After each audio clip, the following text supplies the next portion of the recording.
friends, welcome to Fatima Cookery.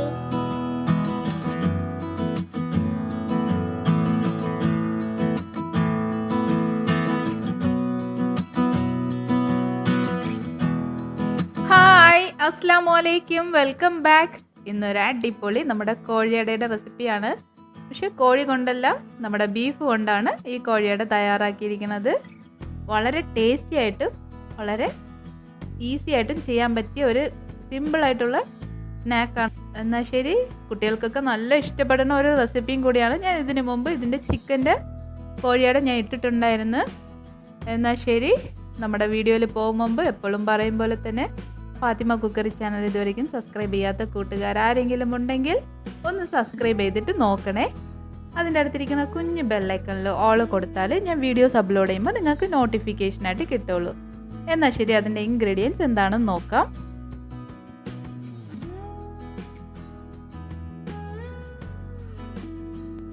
ഞാൻ അതിനായിട്ട് 1 kilo ബീഫാണ് നല്ല വൃത്തിയാക്കി കഴുകി എടുത്തിട്ടുണ്ട്. ഇതുപോലെ വെള്ളമൊക്കെ മാറ്റി എടുത്തിട്ടുണ്ട്. അതിലേക്ക് 2 ടേബിൾ സ്പൂൺ മുളക് പൊടിയും ആവശ്യത്തിനുള്ള ഉപ്പ്, 2 ടീസ്പൂൺ ഉപ്പ് ആവശ്യം വരും.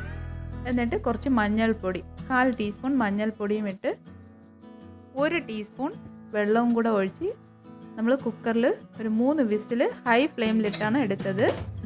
എന്നിട്ട് നന്നായിട്ട് കുക്കായി വെള്ളമൊക്കെ വറ്റി വന്നിട്ടുണ്ട്. ഹൈ ഫ്ലെയിമിൽ തന്നെ വെച്ച് കുക്ക് ചെയ്താൽ മതി, അപ്പോഴേ ഡ്രൈ ആയി കിട്ടുള്ളൂ. ഇത് നന്നായിട്ട് വെന്ത് ഉടഞ്ഞ് വന്നിട്ടുണ്ട്. ഇത്ര മതിയാവും. നമ്മുടെ ബീഫ് റെഡിയായി. ഈ ബീഫിലേക്ക് കൂടെ ചേർക്കാനുള്ള ഫില്ലിങ്സ് ഒക്കെ നമ്മൾ കുറച്ച് തയ്യാറാക്കിയെടുക്കാം. അതിനായിട്ട് ഒരു 2 tablespoon ginger, 2 tablespoon ഗാർലിക്കും, ഒരു 6 മുതൽ 8 വരെ പച്ചമുളകും കൂടി ഇതുപോലെ ക്രഷ് ചെയ്തെടുത്തിരിക്കുകയാണ്. എന്നിട്ട് നമ്മുടെ കോഴിയടയുടെ ഫില്ലിങ്സ് തയ്യാറാക്കാൻ ഒരു പാൻ അടുപ്പത്ത് വെച്ച് കൊടുത്തിരിക്കുകയാണ്. നല്ല ചൂട് കട്ടിയുള്ള ഒരു പാത്രം വേണം എടുക്കാൻ. അതിലേക്ക് ഞാനൊരു 3 സവാള, നല്ല വലിയ സൈസ് സവാള തന്നെ ഇതുപോലെ ചോപ്പ് ചെയ്തതാണ്, അത് ഇട്ട് കൊടുത്ത് ഓയിലിലാണ് ഇട്ട് കൊടുത്തത്. 2 മുതൽ 3 ടേബിൾ സ്പൂൺ വരയ്ക്കും ഓയിൽ ഒഴിച്ചു കൊടുക്കാം. എന്നിട്ട് ആ സവാളയ്ക്ക് ആവശ്യത്തിനുള്ള ഉപ്പും ആഡ് ചെയ്ത് കൊടുക്കാം. എന്നിട്ട് നന്നായിട്ടൊന്ന് വഴറ്റിയെടുക്കാം. ഒരു 2 മിനിറ്റ്സ് നന്നായിട്ടൊന്ന് സോട്ട് ചെയ്തതിന് ശേഷം അതിലേക്ക് ഈ ചതച്ച് വെച്ചിരിക്കുന്ന ഇഞ്ചിയും വെളുത്തുള്ളിയും പച്ചമുളകും കൂടി ചേർന്നതാണ് ആ ഒരു കൂട്ടിന് അതിലോട്ട് ഇട്ട് കൊടുത്ത് നന്നായിട്ടൊന്ന് മിക്സ് ചെയ്യാം. അതിൻ്റെ പച്ച മണം മാറും വരയ്ക്കും ഒന്ന് നന്നായിട്ടൊന്ന് മിക്സ് ചെയ്യണം.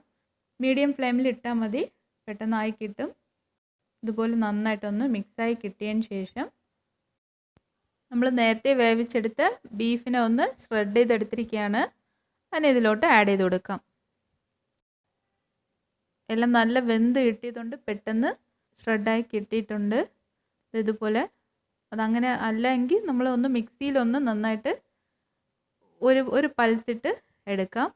അതിലേക്ക് ഞാൻ ഒരു 2 ടേബിൾ സ്പൂൺ മല്ലിയില ആഡ് ചെയ്ത് കൊടുത്ത്, കുറച്ച് കൂടുതൽ ചേർത്താലും കുഴപ്പമില്ല. എൻ്റെ കയ്യിൽ 2 ടേബിൾ സ്പൂണേ ഉണ്ടായിരുന്നുള്ളൂ. എന്നിട്ട് ഒന്ന് നന്നായിട്ടൊന്ന് മിക്സ് ചെയ്ത് കൊടുക്കാം. അതിൻ്റെ വെള്ളമൊക്കെ വറ്റി ഒന്ന് നന്നായിട്ട് ഡ്രൈ ആയിട്ട് നല്ല ക്രിസ്പി ആയിട്ട് ഓരോ ബീഫും ഓരോ സവാള എല്ലാം ഒന്ന് നന്നായിട്ട് ഇതുപോലെ ക്രിസ്പിയായി വരും. അതുവരയ്ക്കും നന്നായിട്ടൊന്ന് നമ്മളിതുപോലെ മിക്സ് ചെയ്ത് കൊടുക്കുക.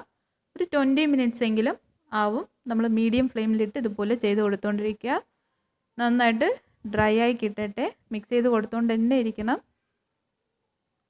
അതിലേക്ക് ഇടയ്ക്കിടയ്ക്ക് 1 ടേബിൾ സ്പൂൺ വീതം ഓയിൽ ഒഴിച്ചു കൊടുക്കുകയാണ്. ചിക്കനിലാണെങ്കിൽ പെട്ടെന്നായി കിട്ടും. ബീഫ് ആയതുകൊണ്ട് കുറച്ച് നേരം പിടിച്ച് തന്നെ ചെയ്യേണ്ടി വരും.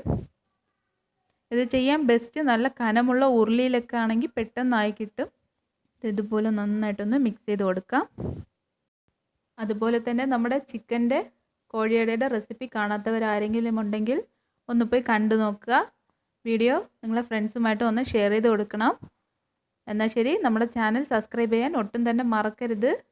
ഇപ്പോൾ തന്നെ ഈ വീഡിയോയുടെ താഴെയുള്ള ലൈക്ക് ബട്ടണിലൊന്ന് ലൈക്ക് ചെയ്തിട്ട് വീഡിയോ കാണുക. എന്നാൽ ശരി, നമ്മുടെ ബീഫ് ഒന്ന് നന്നായിട്ട് ഇതുപോലെ വഴണ്ട് വന്നിട്ടുണ്ട്. ഇടയ്ക്കിടയ്ക്ക് കുറച്ചൊക്കെ ഇങ്ങനെ ഫ്രൈ ആയി വന്നിട്ടുണ്ട്. ഇപ്പോൾ ഒരു 10 മിനിറ്റ് കഴിഞ്ഞിട്ടുണ്ട്. വീണ്ടും കുറച്ചുകൂടെ നന്നായിട്ട് വരാനുണ്ട്. ആ പാനിൽ നിന്ന് ഇങ്ങനെ ഓരോന്നായിട്ട് ഇങ്ങനെ വിട്ട് വരും. ഇതുപോലെ ആവും വരയ്ക്കുമാണ് ചെയ്തത്. 20 മിനിറ്റ് ഞാൻ കറക്റ്റായിട്ട് ഒരു 20 മിനിറ്റ് ആയിട്ടുണ്ട്. ഞാനിത് തയ്യാറാക്കുന്ന ഇടയിൽ ഒരു 1/2 കപ്പ് ഓയിൽ ഉപയോഗിച്ചിട്ടുണ്ട്. ഓരോ ടേബിൾ സ്പൂൺ വീതം ഇടയ്ക്കിടയ്ക്ക് ഒഴിച്ചിട്ടാണ് ഇതുപോലെ മൂപ്പിച്ചെടുത്തത്. ഈ പരുവത്തിൽ എടുത്താൽ നമ്മൾ 1 മാസം വരയ്ക്കും കേടുകൂടാതെ നമ്മുടെ കോഴിയുടെ സൂക്ഷിക്കാൻ പറ്റും. എന്നാൽ ശരി, അതിൻ്റെ ഡൗ എങ്ങനെയാണ് തയ്യാറാക്കണമെന്ന് നോക്കാം. വളരെ ഈസിയാണ് ഈ ഡൗ. ഞാനിപ്പോൾ 2 കപ്പ് മൈദ എടുത്തിട്ടുണ്ട്. അതിലേക്ക് 1 ടീസ്പൂൺ ഉപ്പും ആവശ്യത്തിനുള്ള വെള്ളവും. ഒരു ടൈറ്റായിട്ടുള്ള ഒരു ഡൗ ആണ് നമ്മൾ തയ്യാറാക്കുന്നത്. ചപ്പാത്തിയേക്കാളും കുറച്ച് ടൈറ്റായിട്ട് ഇരിക്കണം, ലൂസ് ആവരുത്. ഇതിങ്ങനെ തയ്യാറാക്കിയ ഉടനെ തന്നെ നമ്മൾ പരത്തിയെടുക്കാം. ഒരുപാട് അങ്ങ് റെസ്റ്റ് ചെയ്യാൻ വയ്ക്കാനൊന്നും വേണ്ട. 2 കപ്പിന് ഞാൻ 1.5 കപ്പ് വെള്ളം ഒഴിച്ചിട്ടാണ് ഈ ഡൗ തയ്യാറാക്കിയത്. നന്നായിട്ടൊന്ന് വിരവി എടുക്കുകയാണ്. ഇത് ഒന്നെല്ലാം കൂടെ ഒന്ന് മിക്സായി വന്ന് ഇതുപോലെ ആയതിനു ശേഷം നമ്മൾ അതിലേക്ക് 1 ടീസ്പൂൺ ഗീ ആണ് ആഡ് ചെയ്ത് കൊടുത്തത്. എന്നിട്ട് അതിനെ നന്നായിട്ടൊന്ന് മിക്സ് ചെയ്ത് ഇതുപോലെ ഒരു 5 മിനിറ്റ് ഞാൻ അടച്ച് വെക്കുകയാണ്. 5 മിനിറ്റ് കഴിഞ്ഞ് ഇതുപോലെ എടുത്ത് അതിനെ കൊച്ചു കൊച്ചു ബോൾസാക്കി, നമ്മുടെ ചപ്പാത്തിയുടെ ബോൾസ് പോലത്തെ ബോൾസാക്കി എടുക്കുകയാണ്. എന്നിട്ട് ഇത് നന്നായിട്ട് പരത്തി എടുക്കണം. നല്ല തിക്കും വേണ്ട, നല്ല തിന്നും വേണ്ട. അതിൻ്റെ ഇടയ്ക്കൊരു പരുവത്തിൽ ഒന്ന് പരത്തിയെടുക്കാം. ഞാൻ ഇതുപോലെ നന്നായിട്ടൊന്ന് റോൾ ചെയ്തെടുത്തിരിക്കുകയാണ്. ഒരുപാട് തിക്കുമല്ല, ഒരുപാട് തിന്നുമല്ല. ഈ പരുവത്തിലാണ്. എന്നിട്ട് ഇതുപോലത്തെ ഒരു കപ്പോ അല്ലെങ്കിൽ എന്തെങ്കിലും കട്ടർ വെച്ച് ഒന്ന് ഇതുപോലെ റൗണ്ട് ഷേപ്പിൽ കുഞ്ഞു കുഞ്ഞായിട്ട് എടുക്കുക. ഇതുപോലെ ആയി കിട്ടിയിട്ടുണ്ട്. ഇതിൻ്റെ അകത്ത് നമ്മൾ ഫില്ലിംഗ് വെച്ചിട്ടാണ് നമ്മുടെ കോഴിയട തയ്യാറാക്കുന്നത്. അതെങ്ങനെയാണെന്ന് കാണിക്കാം. ഇതുപോലെ 1 ടീസ്പൂൺ അളവിൽ നിന്നും വെച്ചിരിക്കുന്നത്. ഒരുപാട് കുത്തി നിറച്ച് വെച്ചാൽ ആ ഡവ് ഒന്ന് കീറിപ്പോവാനുള്ള ചാൻസ് ഉണ്ട്. അതുകൊണ്ട് ആവശ്യത്തിന് വെച്ച് കൊടുത്താൽ മതി, ഒരുപാട് നിറയ്ക്കണ്ട. എന്നിട്ട് ഇതുപോലെ സൈഡൊക്കെ ഒന്ന് സീൽ ചെയ്ത് കൊടുത്തതിന് ശേഷം വെറുതെ വിരൽ കൊണ്ട് ഇതുപോലെ മടക്കി മടക്കി കൊടുക്കാം. ഇതിങ്ങനെ ചെയ്യണതാണ് വളരെ ടേസ്റ്റും വളരെ കറക്റ്റായിട്ടുള്ള ഒരു രീതി. ഫോർക്കൊക്കെ വെച്ചാൽ അത്രയ്ക്ക് നന്നാവില്ല. ഈ സൈഡ് ഇങ്ങനെ മടക്കണത് നമ്മൾ ഒരു പ്രാവശ്യം തന്നെ ഇത് തയ്യാറാക്കുമ്പോൾ നമുക്ക് അത് പ്രാക്ടീസ് ആയിക്കോളും. ഒരു 4-5 എണ്ണം തയ്യാറാക്കാൻ ഇത്തിരി പാടായിരിക്കും. പിന്നെ അതങ്ങ് ശരിയായിക്കോളും. ഈ 2 കപ്പ് മാവിന് തയ്യാറാക്കുമ്പോൾ തന്നെ നമ്മൾ നന്നായിട്ടൊന്ന് പ്രാക്ടീസായി കിട്ടും. ഇതുപോലെ ഒന്ന് മടക്കിയെടുക്കുകയാണ്. എല്ലാം ഇതുപോലെ തയ്യാറാക്കി എടുത്തിട്ടുണ്ട്. എന്നിട്ട് ഒരു പാനിലോട്ട് അതിലേക്ക് ഒരു 1/2 ലിറ്റർ ഓയിലാണ് ഞാൻ ഒഴിച്ചു കൊടുക്കുന്നത്. സൺഫ്ലവർ ഓയിലാണ്. നല്ലൊരു മീഡിയം ചൂടായതിന് ശേഷം നമ്മൾ ഇട്ടുകൊടുക്കാം. ഒരുപാട് അങ്ങ് ഹീറ്റ് ആവണ്ട, ഹൈ ഹീറ്റിൽ ടെമ്പറേച്ചറിലൊന്നും ആക്കണ്ട. മീഡിയം ടെമ്പറേച്ചറിലായ ഉടനെ തന്നെ നമ്മൾ ഓയിലിൽ ഇത് അത്രയും ഇട്ട് കൊടുക്കുകയാണ്. എന്നിട്ട് മീഡിയം ഫ്ലെയിമിലിട്ടിട്ടാണ് നമ്മളിത് ഫ്രൈ ചെയ്തെടുക്കാൻ പോണത്. ഒരുപാട് തീയൊന്നും കൂട്ടി വെച്ച് കൊടുക്കരുത്, കരിഞ്ഞു പോവും. മീഡിയം ടു ലോ ഫ്ലെയിമിലിട്ടിട്ട് ഒന്ന് നന്നായിട്ട് ഇതുപോലെ മിക്സ് ചെയ്ത് കൊടുത്ത് നല്ല ക്രിസ്പി ആക്കി നമ്മൾ കൈയിട്ട് ഇങ്ങനെ തട്ടി നോക്കുമ്പോൾ നന്നായിട്ടൊന്ന് ഫ്രൈ ആയി സൗണ്ട് കേൾക്കണം. ആ രീതിയിലാണ് ഇത് ഫ്രൈ ചെയ്തെടുക്കാനുള്ളത്. കുറച്ച് സമയം എടുത്ത് തന്നെ ഇത് ചെയ്യാൻ പറ്റും. അങ്ങനെ ചെയ്താലേ നമുക്ക് 1 മാസം വരയ്ക്കും ഇത് സൂക്ഷിച്ച് വയ്ക്കാൻ പറ്റും. നല്ല അടിപൊളി ഒരു സ്നാക്കാണ്. ചീത്താവാതെ ഇരിക്കണമെങ്കിൽ നല്ല ഇതുപോലെ ശ്രദ്ധിച്ച് തന്നെ ചെയ്യണം. ഒട്ടും കരിയാതെ ഇതുപോലെ ഓരോന്നും നല്ല പാകത്തിന് ഒന്ന് മൂപ്പിച്ചെടുക്കണം. ഈ സമയത്ത് ആയി വന്നിട്ടുണ്ട്. ഒന്ന് നോക്കുകയാണ് ശരിയാവണമാണ്. ഇതുപോലെ ഞാൻ തട്ടി നോക്കുകയാണ്. കുറച്ചുകൂടെ ആവാനുണ്ട്. ഒരു 5 മിനിറ്റും കൂടി ലോ ഫ്ലെയിമിലിട്ടിട്ടാണ് എടുക്കണ നേരം ഒന്ന് ഹൈ ഫ്ലെയിമിലിട്ടിട്ട് പെട്ടെന്ന് കോരിയെടുക്കാം. ഇതുപോലെ എല്ലാം നന്നായിട്ട് ആയി വന്നിട്ടുണ്ട്. അതുപോലെ തന്നെ ബാക്കിയിരിക്കുന്ന എല്ലാം കൂടി ഒന്ന് ഫ്രൈ ചെയ്തെടുക്കുകയാണ്.